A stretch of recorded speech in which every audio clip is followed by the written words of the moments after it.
Hello बच्चों, let's read the question. The question says, how is the action of exonuclease different from that of endonuclease? Question में हमसे पूछा है कि exonuclease enzymes का action एंडोन्यूक्लियेजेस के एक्शन से डिफरेंट कैसे है। तो सबसे पहले समझते हैं हम इस क्वेश्चन में की कॉन्सेप्ट को। इस क्वेश्चन में हमारा क्या की कॉन्सेप्ट यूज हो रहा है? न्यूक्लियेजेस। तो न्यूक्लियेजेस होती है वो क्लास ऑफ एंजाइम्स जो फॉस्फोडाइएस्टर बॉन्ड्स को क्लीव कर सकती है। That can cleave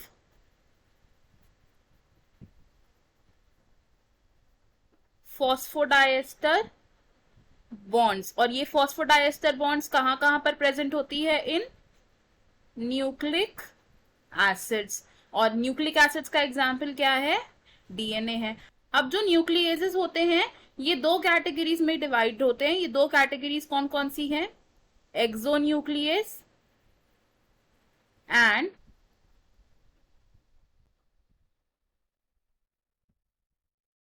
endonuclease. तो अब डिफरेंस क्या होता है activity of exonuclease and endonuclease में? समझते हैं। हम दो कॉलम्स बनाएंगे। फर्स्ट कॉलम में हम क्या लिखेंगे? एक्सोन्यूक्लियस के बारे में, और सेकंड कॉलम में हम लिखेंगे एंडोन्यूक्लियस के बारे में। तो फर्स्ट पॉइंट क्या होगा? एक्सोन्यूक्लियस को हम कैसे डिस्क्राइब कर सकते हैं? एक्सोन्यूक्लियस होते हैं वो एंजाइम्स जो न्यूक्लियोटाइड्स को क्लीव करते हैं फ्रॉम द टर्मिनल एंड्स। ये क्या करते हैं? Cleave nucleotides from terminal ends.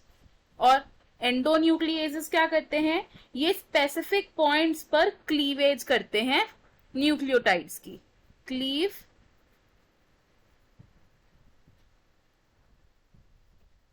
Nucleotides eight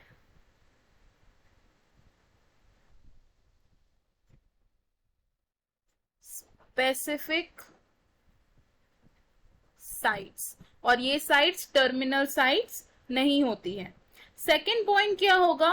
exonuclease और एंडोन्यूक्लियस की एक्टिविटी को डिस्टिंग्विश करने के लिए कि जो एक्सोन्यूक्लियस हैं ये क्लीवेज के बाद क्या लीव करते हैं? स्टिकी एंड्स फॉर्म कर देते। Sticky ends are form. और एंडोन्यूक्लियस में कैसे एंड्स बन सकते हैं? स्टिकी एंड्स बन सकते हैं या फिर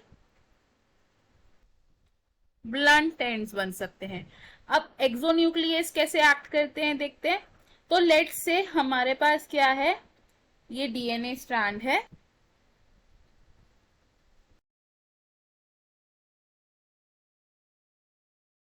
इसकी पोलैरिटी कितनी है? 5 prime to 3 prime and this is 3 prime to 5 prime.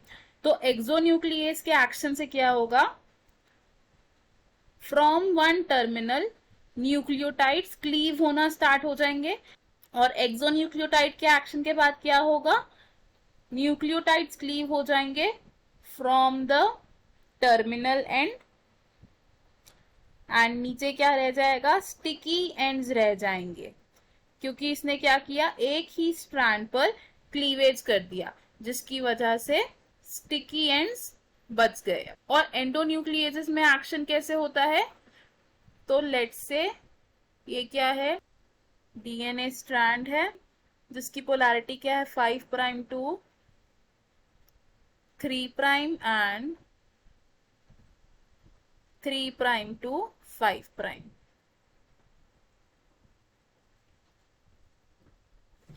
अब एंडोन्यूक्लियस क्या करेगा? एंडोन्यूक्लियस क्लीव करेगा at specific position to both the strands.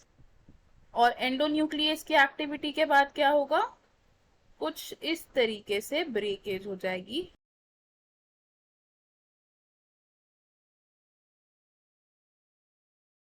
तो हमें हमारे क्वेश्चन का आंसर मिल गया। हमने क्या देखा कि एक्सोन्यूक्लियस की एक्टिविटी एंडोन्यूक्लियस की एक्टिविटी से कैसे डिफरेंट है। I hope you understood it well. All the best. Thank you.